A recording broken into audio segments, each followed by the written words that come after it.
Friends, good evening. NSS academy में आपका स्वागत है। आई होप आप लोग अच्छे होंगे और इन्जॉय के साथ पढ़ाई भी कर रहे होंगे। जैसा कि हम लोग बायोलॉजी में कई चैप्टर्स कवर कर चुके हैं, तो अब आप लोग को उन सारे चैप्टर्स के सारे कंसेप्ट क्लियर हो गए होंगे और उससे रिलेटेड कोई भी क्वेश्चन होगा तो आप लोग आसानी से सॉल्व भी कर ले रहे होंगे। तो उसी क्रम में आज का भी हम लोग का टॉपिक है कोशिका विज्ञान से ही रिलेटेड है। उसमें हम न्यूक्लिक अम्ल से संबंधित क्वेश्चन को सॉल्व करेंगे। तो चलिए हम लोग क्वेश्चन को देख लेते हैं। पहला क्वेश्चन लेते हैं। पहला क्वेश्चन है, ट्रांसक्रिप्शन की खोज किस वायरस में की गई? ट्यूमर वायरस, मोजैक वायरस, रियो वायरस, पोलियोमा वायरस। तो आपको बताना है कि ट्रांसक्रिप्शन की खोज किस वायरस में की गई। तो चलिए आंसर देने की कोशिश कीजिए, क्या हो सकता है। ट्रांसक्रिप्शन के बारे में मैंने कल आपको बताया था, तो बता दीजिए ट्रांसक्रिप्शन क्या होता है। तो ट्रांसक्रिप्शन जो होता है वो डीएनए से आरएनए बनने की विधि को ट्रांसक्रिप्शन कहा जाता है। और इस विधि में डीएनए की एक श्रृंखला पर आरएनए की न्यूक्लियोटाइड जो होती है आके जुड़ जाती है और नाइट्रोजन बेस जो थायमिन के स्थान पर आपका यूरेसिल इसमें आ जाता है। और इसकी खोज जो है वो सर्वप्रथम ट्यूमर वायरस पर किया गया था और जिसमें आरएनए से डीएनए का निर्माण होता है। तो आपका कौन सा ऑप्शन राइट है? आपका ऑप्शन नंबर फर्स्ट जो है राइट हो जाएगा। ट्यूमर वायरस जो है ट्रांसक्रिप्शन की खोज सबसे पहले ट्यूमर वायरस पे की गई थी। ओके, चलिए नेक्स्ट क्वेश्चन। एमआरएनए से प्रोटीन बनने की विधि क्या कहलाती है? Duplication, transcription, translation, reverse transcription. MRNA से प्रोटीन बनने की विधि क्या कहलाती है? तो चलिए क्या हो सकता है इसका आंसर। तो एमआरएनए से प्रोटीन बनने की जो विधि होती है उसको हम ट्रांसलेशन या अनुवादन कहते हैं। और इसमें क्या होता है, संदेशवाहक आरएनए केंद्रक से निकलकर राइबोसोम पर लग जाते हैं और प्रोटीन का संश्लेषण करते हैं। तो आपका कौन सा ऑप्शन राइट है? ऑप्शन नंबर थर्ड जो है ये राइट हो जाएगा। एमआरएनए से प्रोटीन बनने की जो विधि है वो ट्रांसलेशन कहलाती है या अनुवादन कहलाती है। ओके, चलिए नेक्स्ट क्वेश्चन। रिवर्स ट्रांसक्रिप्शन किसे कहते हैं? आरएनए से डीएनए बनने की विधि को, डीएनए से आरएनए बनने की विधि को, एमआरएनए से टीआरएनए बनने की विधि को, उपयुक्त सभी। तो आपको बताना है कि रिवर्स ट्रांसक्रिप्शन किसे कहते हैं। तो क्या हो सकता है इसका आंसर? तो आरएनए से डीएनए बनने की जो विधि होती है या उल्टा विधि जो होता है उसे हम रिवर्स ट्रांसक्रिप्शन कहते हैं या उल्टा अनुलेखन भी कहते हैं। तो आपका इसमें कौन सा ऑप्शन राइट है? आपका ऑप्शन नंबर फर्स्ट जो है राइट हो जाएगा। आरएनए से डीएनए बनने की जो विधि होती है वो रिवर्स ट्रांसक्रिप्शन कहलाता है और डीएनए से आरएनए बनने की विधि जो है वो ट्रांसक्रिप्शन कहलाता है और इसमें अपोजिट हो जाता है, इसीलिए इसे रिवर्स ट्रांसक्रिप्शन या उल्टा अनुलेखन कहते हैं। ओके, ऑप्शन नंबर फर्स्ट जो है राइट हो गया।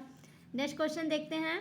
जीन शब्द का प्रयोग किसने किया? जोहानसन, टैमिन, वाल्टीमोर, कोर्नवर्ग। तो आपको बताना है कि इसमें आप जीन शब्द का प्रयोग सबसे पहले किसने किया था। तो जीन शब्द का जो सबसे पहले प्रयोग है वो जोहानसन ने सन 1909 में किया। जोहानसन ने सन 1909 ईस्वी में सबसे पहले किया। और डीएनए का वह छोटा सा छोटा खंड जिसमें अनुवांशिक कोड निहित रहता है जीन कहलाता है। और वास्तव में जीन डीएनए के अणु का वह खंड होता है जो विशिष्ट प्रकार की प्रोटीन संश्लेषण का नियमन करता है और यह क्रियात्मक तथा संरचनात्मक इकाई है। जीन ही लक्षणों के निर्धारक, नियंत्रण और वाहक होते हैं। मतलब ये कह सकते हैं कि ये लक्षण जो होते हैं एक पीढ़ी से दूसरी पीढ़ी में पहुंचते रहते हैं। और ये क्वेश्चन इंपॉर्टेंट है क्योंकि ये आईएएस मेंस में पूछा हुआ क्वेश्चन है जीन के बारे में। तो आप लोग जीन के बारे में थोड़ा नॉलेज देख लीजिएगा, पढ़ लीजिएगा जीन के बारे में, जीन क्या होता है। तो एक बार फिर से हम बता दें, जीन शब्द का सबसे पहले प्रयोग जो है वो जोहानसन ने किया था 1909 ईस्वी में। और डीएनए का वह छोटा सा छोटा खंड जिसमें आनुवांशिक कोड निहित रहता है वो जीन कहलाता है। और वास्तव में जीन जो है डीएनए के अणु का वह भाग होता है जिसमें विशिष्ट प्रकार के प्रोटीन संश्लेषण का नियमन करता है। यह क्रियात्मक व संरचनात्मक इकाई होती है। तो आपका ऑप्शन नंबर फर्स्ट जो है राइट हो जाएगा, जोहानसन। ओके, चलिए नेक्स्ट क्वेश्चन। जंपिंग जीन की खोज किसने किया? मैकलिंटॉक, बॉबेरी, सटन, माल्टीमोर। तो आपको बताना है कि जंपिंग जीन की खोज किसने किया। तो यहाँ पे मैकलिंटॉफ रहेगा, मैकलिंटॉफ। तो जंपिंग जीन की खोज जो है ये मैकलिंटॉफ ने किया। आपका ऑप्शन नंबर फर्स्ट जो है राइट हो जाएगा और इन्होंने मक्के की फसल पर किया था जंपिंग जीन की खोज। ओके, चलिए नेक्स्ट क्वेश्चन।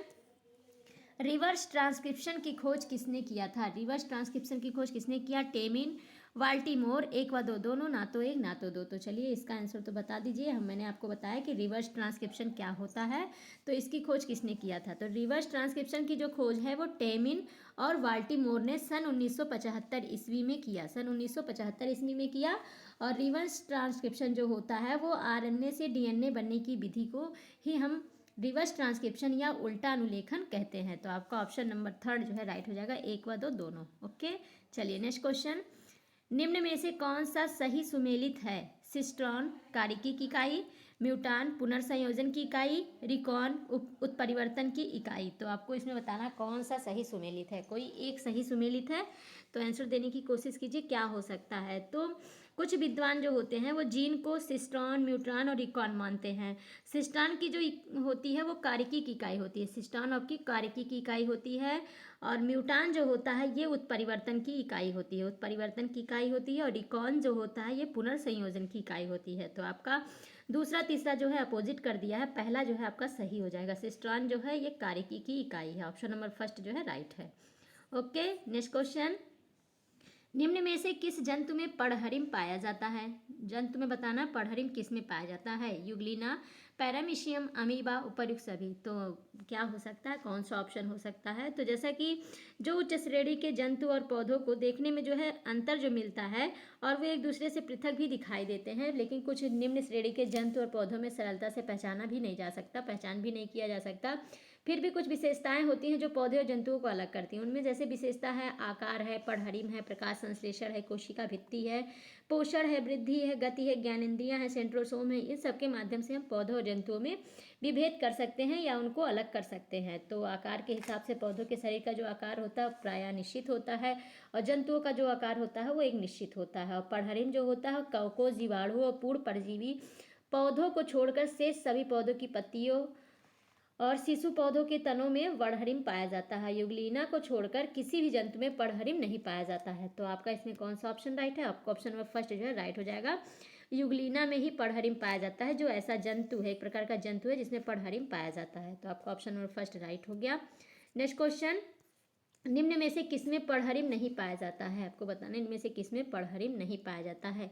जंतुओं, वनस्पतियों, झाड़ियों, इनमें से कोई नहीं। तो चलिए, अभी मैंने बताया कि पौधे जंतुओं में जो अंतर है कुछ विशेषताओं के आधार पर कर सकते हैं, आकार के आधार पर, पड़हरिम के आधार पर, प्रकाश संश्लेषण के आधार पर। तो कवकों, जीवाणुओं और पूर्ण परजीवी पौधों को छोड़कर शेष सभी पौधे की पत्तियां और शिशु जो होते हैं उन पौधों के तनों में पड़हरिम पाया जाता है। युगलिना को छोड़कर किसी भी जंतु में पड़हरिम नहीं पाया जाता। हरे पौधे जो होते हैं वो अपना भोजन स्वयं बनाते हैं। भोजन बनाने की क्रिया में हरे पौधे भूमि से जल और अकार्बनिक लवण तथा वायुमंडल से कार्बन डाइऑक्साइड लेकर पड़हरिम एवं प्रकाश की उपस्थिति में सरल कार्बोहाइड्रेट का जो है निर्माण करते हैं और इसके द्वारा विभिन्न प्रकार के अन्य भोज्य पदार्थों का भी निर्माण हो जाता है। और जंतुओं में पड़हरिम का अभाव होता है, अतः ये अपना भोजन जो है स्वयं नहीं बनाते हैं और जंतु अपने भोजन के लिए पौधों पर ही आश्रित होते हैं। तो आपका ऑप्शन नंबर कौन सा राइट है? ऑप्शन नंबर फर्स्ट जो है राइट हो जाएगा। जंतुओं में पड़हरिम नहीं पाया जाता, जिसमें पड़हरिम पाया जाता है वो अपना भोजन स्वयं बनाते हैं, लेकिन जंतुओं में है जो पड़हरिम नहीं पाया जाता और ये पौधों पर निर्भर रहते हैं। ओके, चलिए नेक्स्ट क्वेश्चन। पौधों में कोशिकाओं की कोशाभित्ति किसकी बनी होती है? सेलुलोज, टीलोफेज, फ्रैक्टोज, उपर्युक्त सभी। तो ये तो बहुत ईजी है, आप लोग आसानी से बता सकते हैं। तो चलिए, क्या हो सकता है? पौधों में कोशिकाओं की कोशाभित्ति किसकी बनी होती है? तो पौधों में पौधों की जो कोशिकाएं होती हैं उसमें जो कोशाभित्ति होती है वो सेलुलोज की बनी होती है और जंतुओं में कोशाभित्ति का अभाव पाया जाता है। तो आपका ऑप्शन नंबर फर्स्ट जो है राइट हो जाएगा। पौधों की कोशिकाओं में कोशाभित्ति सेलुलोज की बनी होती है। ओके, चलिए नेक्स्ट क्वेश्चन। पौधे अपना भोजन सदैव घोल के रूप में ग्रहण करते हैं क्योंकि इसमें पाचक अंग पाए जाते हैं, इसमें पाचक अंग नहीं पाए जाते हैं, इनमें उत्सर्जन अंग पाए जाते हैं, इनमें श्वसन अंग पाए जाते हैं। तो आपको बताना है कि पौधे भोजन को घोल के रूप में क्यों लेते हैं, क्या कारण है। तो आंसर देने की कोशिश कीजिए क्या हो सकता है। तो पौधे अपना भोजन सदैव घोल रूप में ग्रहण करते हैं, इसीलिए इसमें पाचक अंग नहीं पाए जाते हैं। और जंतु अपना भोजन ठोस और घोल दोनों रूप में लेते हैं और इनमें ठोस भोजन को पचाने के लिए सुविकसित पाचक अंग पाए जाते हैं। तो आपका ऑप्शन नंबर फर्स्ट जो है राइट, सेकंड जो है राइट हो जाएगा, क्योंकि पौधों में पाचक अंग नहीं पाए जाते हैं इसीलिए वो घोल के रूप में लेते हैं और जंतुओं में पाचक अंग पाए जाते हैं इसीलिए वो घोल और ठोस दोनों रूप में लेते हैं, क्योंकि वो भोजन को आसानी से पचा सके। ओके, चलिए नेक्स्ट क्वेश्चन।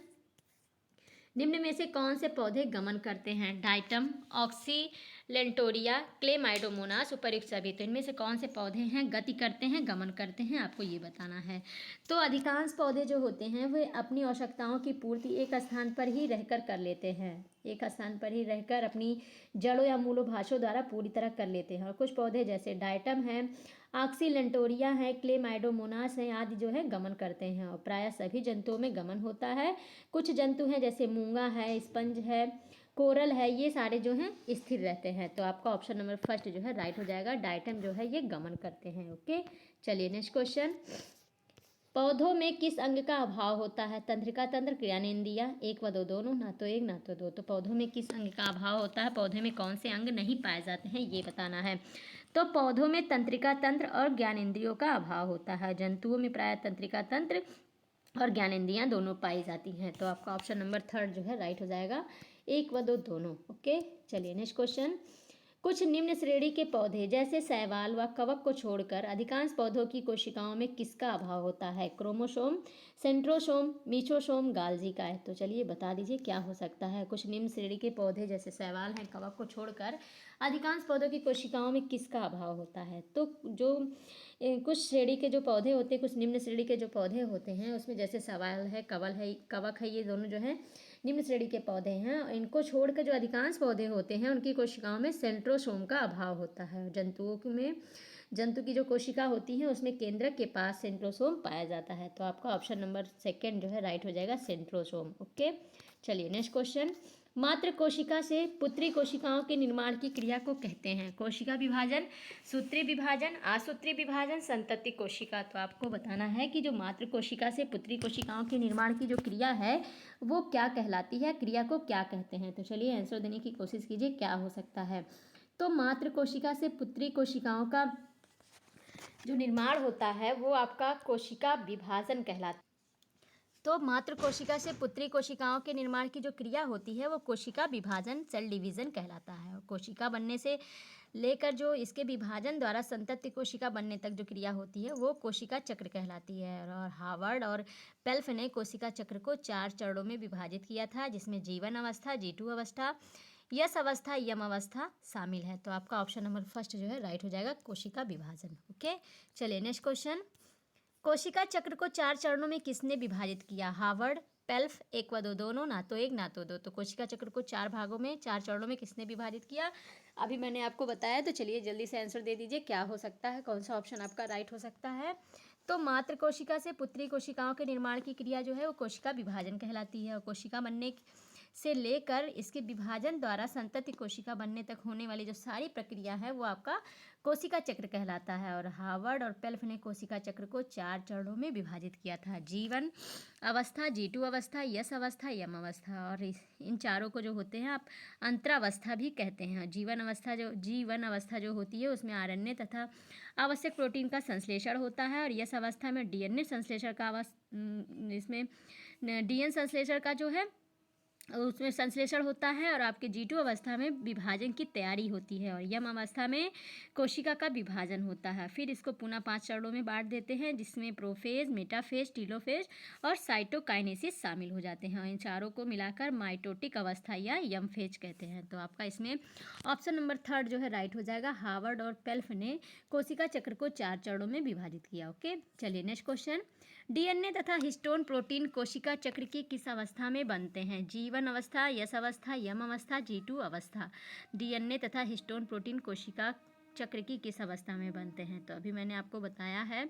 तो चलिए आंसर देने की कोशिश कीजिए, क्या हो सकता है, कौन सा ऑप्शन आपका राइट हो सकता है। तो आपका ऑप्शन नंबर सेकेंड जो है राइट हो जाएगा।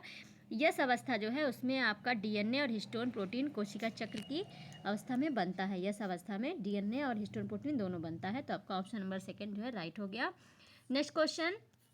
निम्न में से किस अवस्था में कोशिका विभाजन होता है? जीवन अवस्था, यस अवस्था, यम अवस्था, G2 अवस्था। तो इसमें आपको बताना है किसमें कोशिका विभाजन होता है, इसको भी मैंने आपको बता दिया। तो चलिए क्या हो सकता है। तो हार्वर्ड और पेल्फ ने कोशिका चक्र को 4 चरणों में विभाजित किया, जीवन अवस्था, G2 अवस्था, यस अवस्था, यम अवस्था। और जीवन अवस्था जो होता है वो RNA तथा आवश्यक प्रोटीन का संश्लेषण करता है। यस अवस्था आपका DNA संश्लेषण करता है। G2 अवस्था विभाजन की तैयारी करता है। और यम अवस्था जो है ये कोशिका का विभाजन करता है। तो आपका ऑप्शन नंबर थर्ड जो है राइट हो जाएगा, यम अवस्था में कोशिका का विभाजन होता है। ओके, चलिए नेक्स्ट क्वेश्चन। निम्न में से किस अवस्था के सम्मिलित रूप को इंटरफेज कहते हैं? जीवन अवस्था, यस अवस्था, G2 अवस्था, उपर्युक्त सभी। तो चलिए इसका भी आंसर बता दीजिए, क्या हो सकता है। तो जीवन, यस और G2 अवस्था को सम्मिलित रूप से हम इंटरफेज कहते हैं। जो दो विभाजनों के मध्य की जो है अवस्था होती है और इस अवस्था में कोशिका उपापचयी क्रियाओं द्वारा विभाजन की तैयारी करता है। तो आपका ऑप्शन नंबर 4 जो है राइट हो जाएगा। G1 अवस्था, यस अवस्था, G2 अवस्था। ओके, चलिए नेक्स्ट क्वेश्चन। यम फेज को और किस नाम से जाना जाता है? यम फेज को और किस नाम से जानते हैं? माइक्रोटिक अवस्था, अंतरावस्था, एक व दो दोनों, ना तो एक ना तो दो। तो चलिए बताने की कोशिश कीजिए। इसको भी मैंने बताया है। तो यहाँ पे माइक्रो ने माइटोटिक होगा, माइटोटिक होता है जिसे हम यम फेज कहते हैं। तो यम फेज को ही माइटोटिक प्रावस्था भी कहते हैं और इसमें जो होता है केंद्रक और कोशिका द्रव्य का बंटवारा होता है। केंद्रक का जो विभाजन होता है वो कैरियोकाइनेसिस और कोशिका विभाजन को साइटोकाइनेसिस कहते हैं। और कोशिका विभाजन से पहले डीएनए का द्विगुणन और फिर केंद्रक और कोशिका द्रव्य का विभाजन होता है। और कोशिका विभाजन प्रमुख रूप से 3 प्रकार के होते हैं: आसूत्री विभाजन, सूत्री विभाजन, अर्धसूत्री विभाजन। तो इसमें आपका ऑप्शन नंबर 1 जो है राइट हो जाएगा, माइटोकिक अवस्था। माइटोकिक अवस्था को ही यम फेज के नाम से भी जाना जाता है। ओके, तो इस प्रकार फ्रेंड आपको सेशन अच्छा लगा होगा, नई नई नॉलेज भी मिली होगी, नई जानकारी भी मिली होगी। और आप लोग वीडियो को ध्यान से देखा करें, डिवीजन बार बार किया करें और वीडियो को शेयर जरूर किया करें और क्लास में आप लोग जरूर उपस्थित रहा करें, क्लास बिल्कुल भी मिस ना किया करें। तो आज के लिए बस इतना ही, अब मिलते हैं नेक्स्ट वीडियो में। तब तक के लिए thank you so much all friends.